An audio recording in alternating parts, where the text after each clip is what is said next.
Урбан сподели едноставна порака во својата приказна на Инстаграм. Среќен роден ден, Никол Мери. Срекното име на актерката Мери го привлече вниманието на јавноста, бидејќи и даде на пораката поличен и поинтимен тон. Ова е прв пат Кит Урбан јавно да зборува со својата поранешна сопруга по нивната разделба. Неговата порака доаѓа само неколку дена откако странските медиуми ја поврзаа Никол Кидман со наводен нов партнер, познат бизнисмен. Според некои портали, двајцата одржуваат директна врска подалеку од очите на јавноста со месеци. Извори тврдат дека врската се развива тивко и без медиумско внимание, додека актерката и наводниот партнер се обидуваат да го задржат својот приватен живот приватен.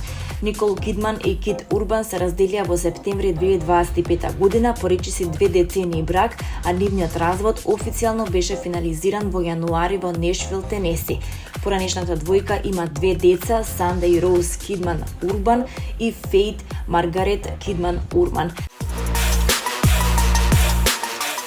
Најстариот син на Дејвид и Викторија Бекан, Бруклин Бекан, наводно добил вртоглави милиони долари за својата најнова реклама за достава на храна.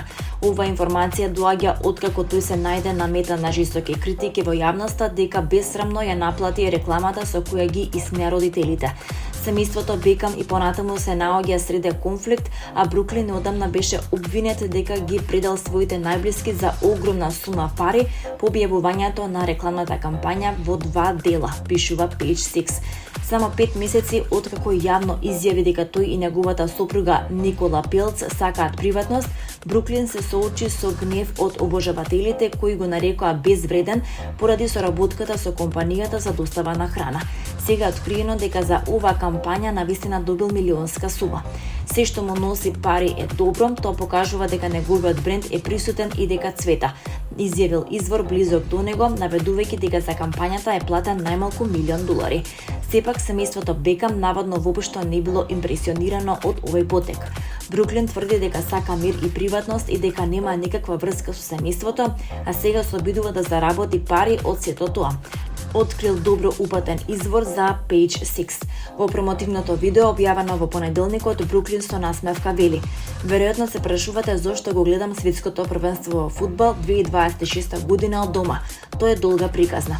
Многумина ова го сватија како директно исмевање на неговите родители, со кои веќе не зборува, а пријателите на Дејвид и Викторија изјавија дека тие двајца се скршени и неутешни поради ваквиот потек."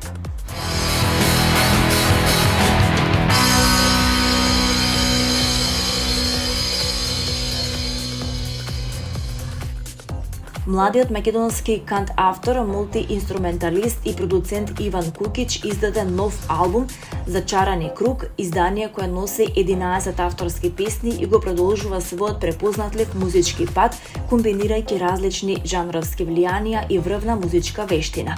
По албумот Sunday Vibes, објавен во 2023 година за Croatia Records, Кукич се представува со ново студиско издание каде што повторно го потврдува својот талент како композитор, аранжер, инструменталист и продуцент. Како автор и продуцент на албумот, Кукич собра врвен тим музичари кои дополнително го збогатија звукот на ова издание со своите изведби.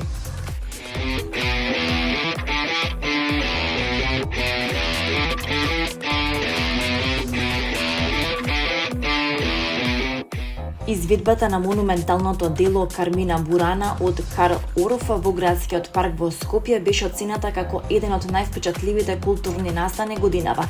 Илјадници посетители уживаа во спектаклот кој на едно место обедини повеќе од 200 музичари и хористи од Македонија, Бугарија и Грција. Меѓу оние кои го проследија настанот беше и телевизиската водителка Искра Мишич, која преку социјалните мрежи упати пофалби за уметничката изведба, но и критики за однесувањето на дел од присутните. Прекрасен, величествен, безпрекорен, што се однесува до тоа што се одвиваше на сцена. напиша Мишич, додавајќи дека атмосферата била нарушена од однесувањето на лица кои според неа не ги почитувале правилата и просторот предвиден за публиката. Таа посочува дека по почетокот на концертот имало обиди за влегување во заградениот простор меѓу сцената и публиката, при што дел од лицата се повикувале на тоа дека се вработени во културни институции. Според нејзиниот опис, во еден момент поголема група започнала расправија со обезбедувањето, барајќи пристап до просторот во кој се наоѓала техничката опрема и дел од посетителите со попреченост.